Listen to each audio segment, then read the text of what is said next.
Yo,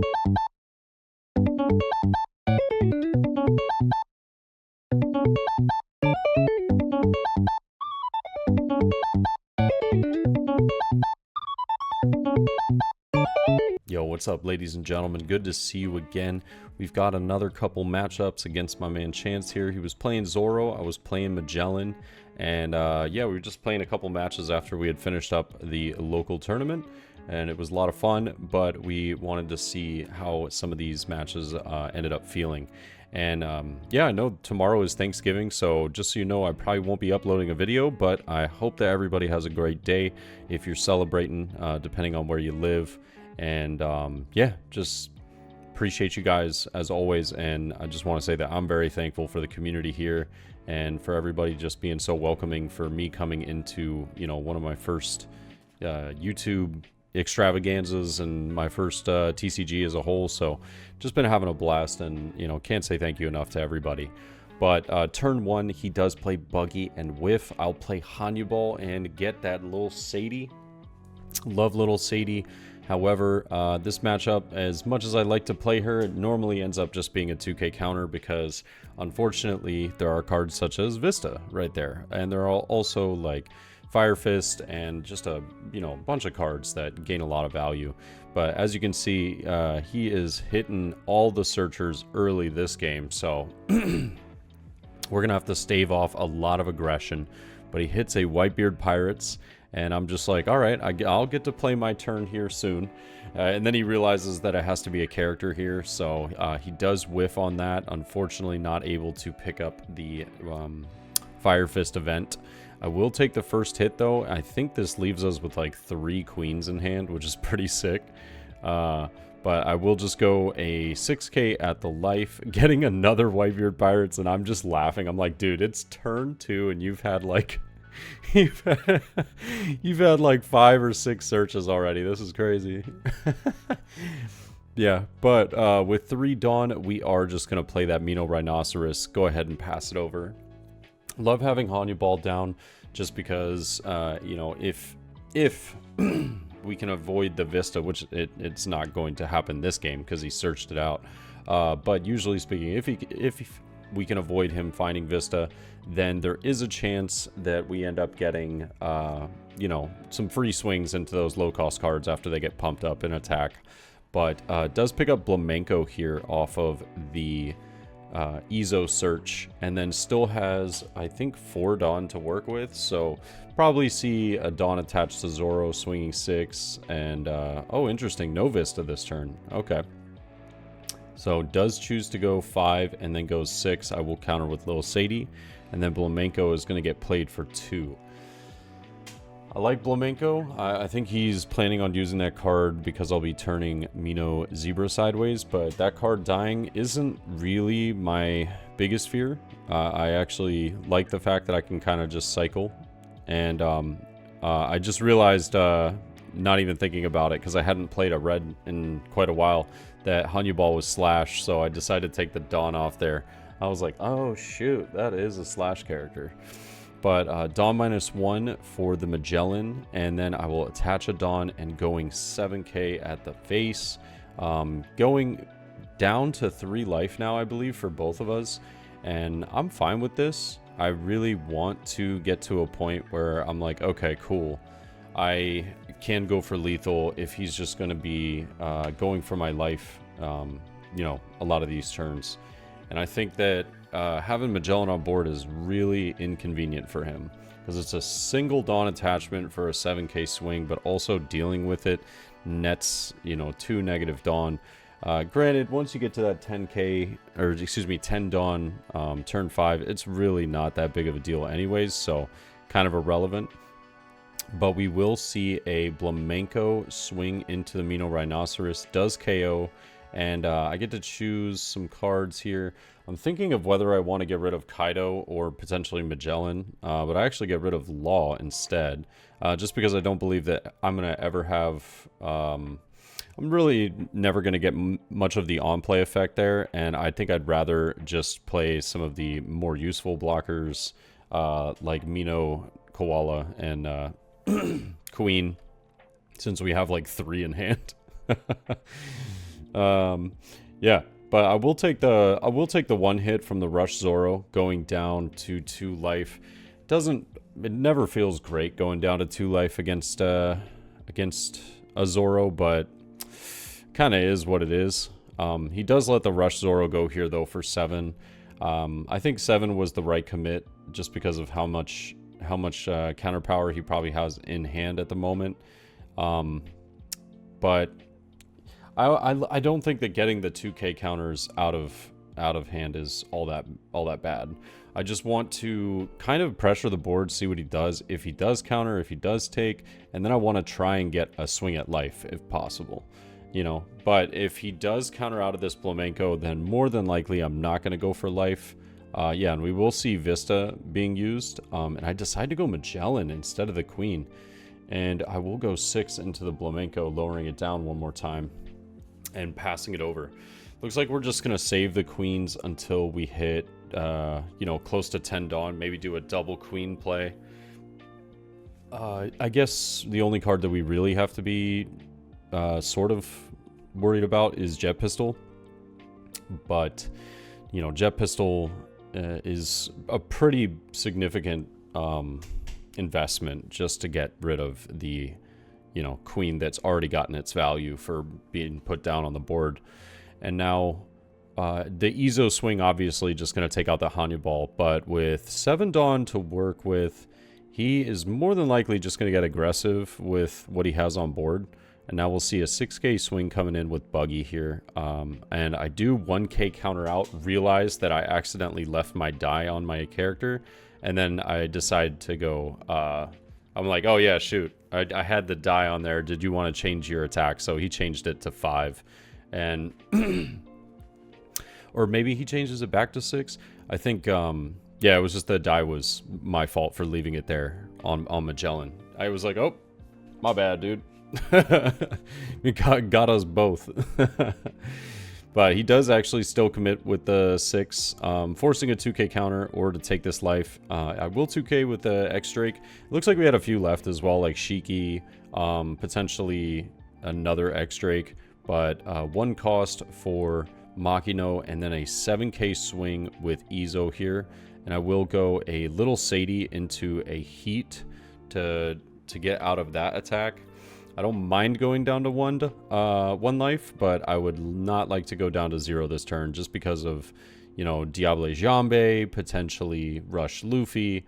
And I feel like with the way that he's swinging, it is kind of indicative that he just has that in hand. And so that's my thought process is, okay, protect a little bit, because we're going to have to block her up here and start going for life so that we'll have a turn where we have, you know, the opportunity for game. And I know I'm just kind of racking my brain around, okay, should I be going for like a little bit of a board clear here, or should I just dedicate everything to life? And I think that's where I'm having like my little dilemma here. But next turn he's only at 9 Dawn, so not too bad. I do end up deciding to go 1 into the Makino though, and 1 into life. Gonna do the Dawn minus effects here to see if I can pick up something good, and we get a Hannibal and trashing the Magellan. So this is really nice if we can end up finding a Hell's Judgment, but we end up getting little Sadie instead. It's not terrible, but I think I'll just pass with, oh no, I'm just going heavy at the life. Okay. And yeah, we'll go 8 here, and he does Rad Beam out of it. So leaving up the 2 wouldn't have been the worst idea to try and bluff the Hell's Judgment, but I know that more than likely I'm just going to see a lot of little 5k pokes here, and then maybe just like a big a big swing with lead. Could also potentially see, it looks like he's got 10 cost Luffy and only events in hand. Draws for turn, finds another 10 cost Luffy. That's pretty brutal at this stage in the game, because you can't even play it this turn, and it doesn't look like he has any other plays in his hand as well. So 5k swing, we're just going to counter out with Law here.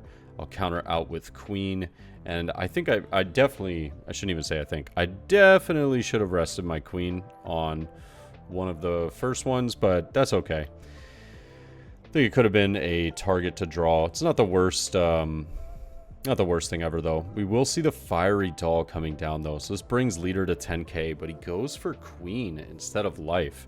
So I'm like, oh. And then actually, no, I think he might be thinking whether he wants to go life here. He does decide to take it back, and yeah, just go for the life on that. And he will pass. We do have, he's talking to the camera. We do have enough, swings to go for game here. But with 1 Dawn active, 2 cards in life, it is a little scary. I'm like, alright, should I be blockering up here? We just picked up a Hell's Judgment. That's pretty massive. So if I have another queen, that's always a play. And I think I can just swing 7 a few times pretty comfortably, and then maybe be able to play queen or something. He is going to use the 0 cost event here, which is the Bad Manners Kick course, to get up to 8. And with this 7k, he is going to counter out with guard point. I know that having that Hell's Judgment is going to come in handy, but I'm trying to think, you know, with the hand that I've got, I'm sadly countered out with queen the previous turn. That would have been such a great card to get down right now. It is what it is, but unfortunate, you know. 2 into that Ezo right there, though. Really nice. Getting rid of at least one of the swings. I think we're just going to go 6 into Buggy here, I would imagine. I think I'm maybe just thinking about going for life, but I just don't think we need to in this situation. There should be no reason to go for life because we have enough swings that won't be cleared the following turn, and they just go for game. So I just kind of get some stuff off the board, and I'll go 4 for law, and then I'll pass with 2 open.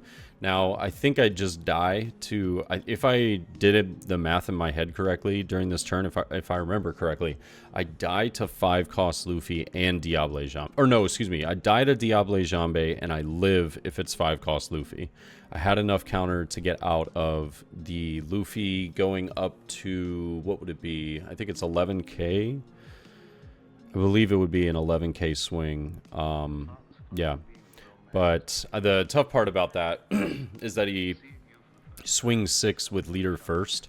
I have to block with law and not like 2k counter and get greedy. Just block law, and then I had enough counter. But Diable Jambe was definitely just game over here. And he goes 5 to life and then plays Luffy. And so I block with law, and I think he just KOs the queen here, if I remember correctly. Because you could just play the Luffy, and then if I had blocked with queen on that 5k swing, that would have been, you know, he would have gotten a card out of hand at least. But swinging 5 first does give me that free rest with the queen.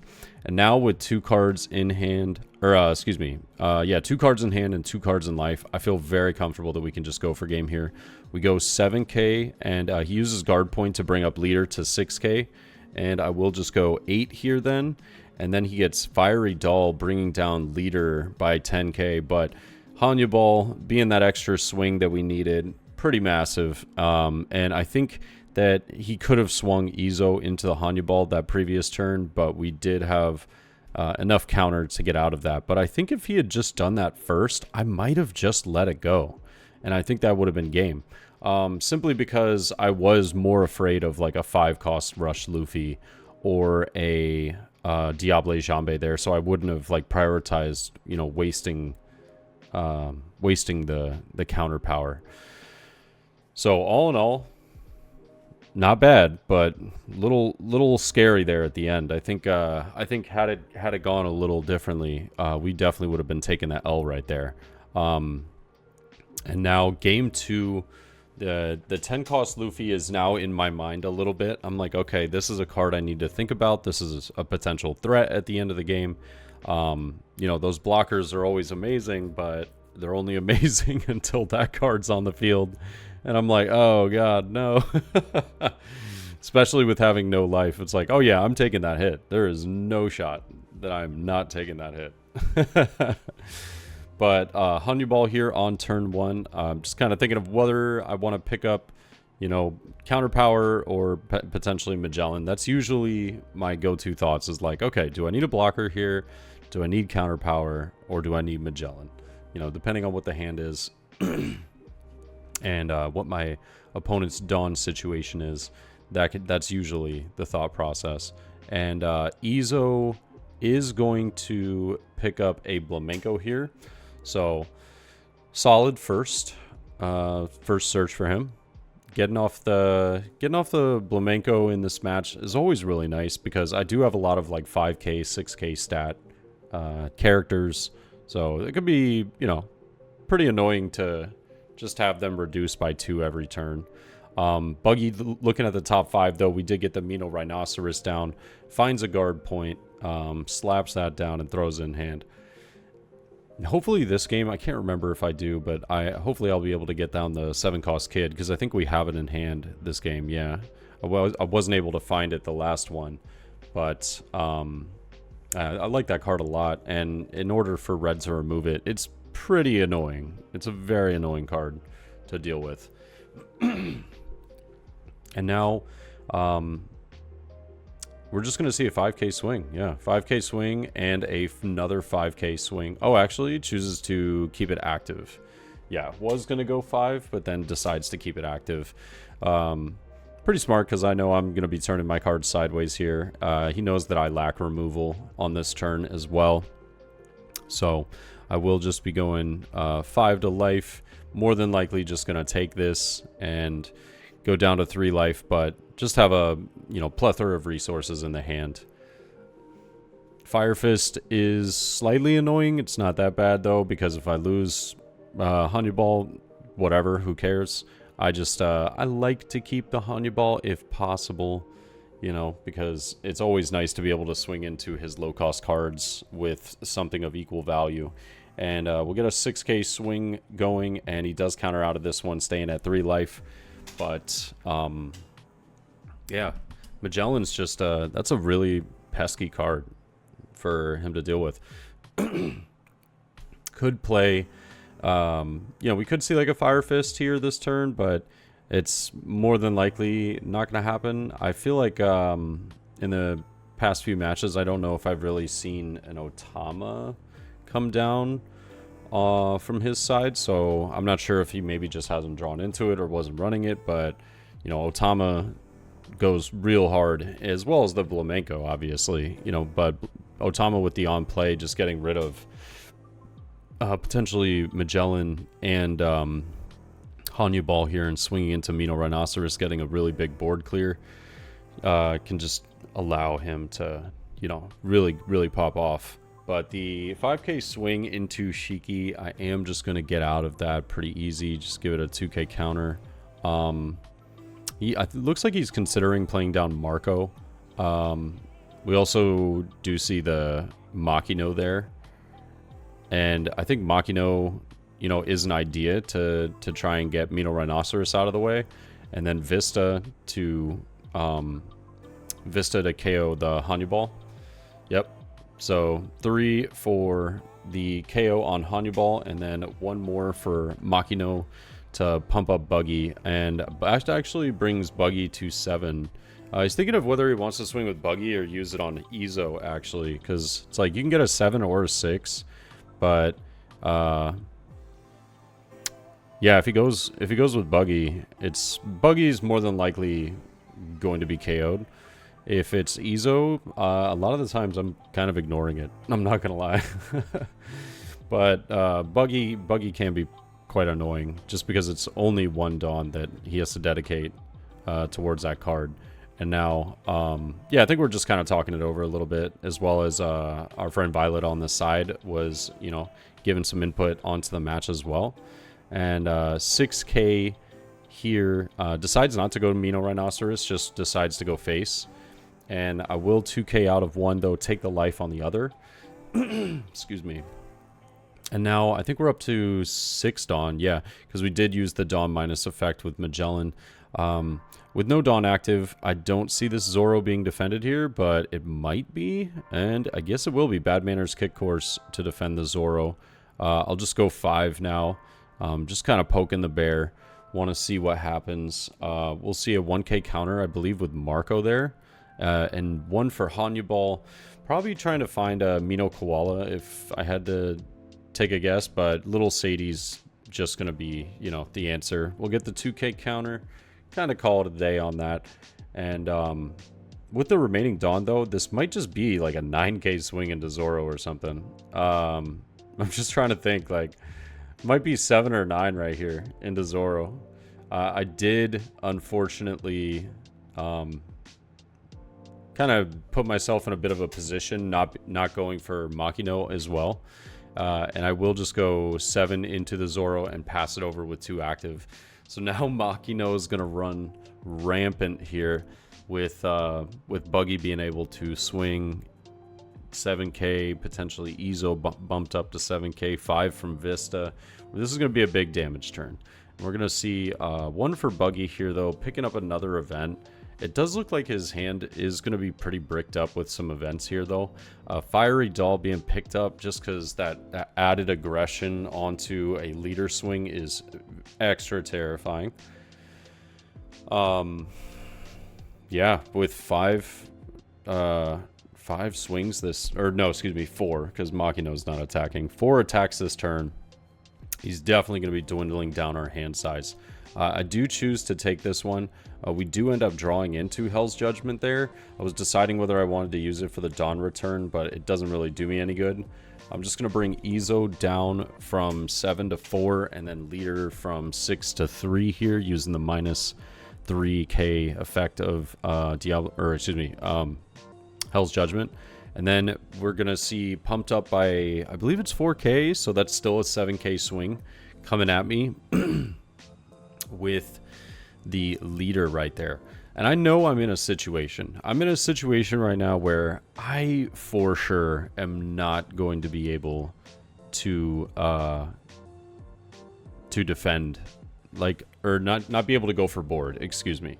If I go for board here, I'm just going to continuously get pressured down, and I'm not going to be able to KO everything, and I'm going to be forever stuck in this loop of trying to get his life down, but also, like, you know, get myself to where my board feels okay. If I remember correctly, my hand is actually pretty decent. I have a good amount of counter, and I'm like, I think I can just go for his life here. And I just kind of poke at first, you know, a little 5k swing to life. And I'm deciding, like right here, I'm deciding, all right, am I going life or am I going board? And I'm going life. So it does take the first one, which is a very good sign for me. I'm going to go 7, and I'm going to go another 7 at life. Takes them all very quickly. And then I will just play a blocker, Mino Koala. And now, in this situation, it probably looks fairly grim for me, but in reality, like, okay, sure, he might have 10 Dawn here, but with the amount of swings that he has, we have a blocker, we have 1 life, and we have a lot of counter power in hand. So I do feel pretty confident that we're just going to make it through in this situation. And Mino Koala just ramping us up at Dawn doesn't really do much here, but does dedicate 4 Dawn for Jet Pistol to KO the Mino Koala. And now we're just going to see a bunch of 5s coming at life, and 3 Dawn left. I think he's just calling me on the fact of, you know, potentially not having counter power in hand. And don't get me wrong, there are some like 7-cost kids in the hand. There's a few cards that don't have counter power, but we've got like 5, you know, 2Ks or 4 2Ks and a 1K. So we're looking pretty solid.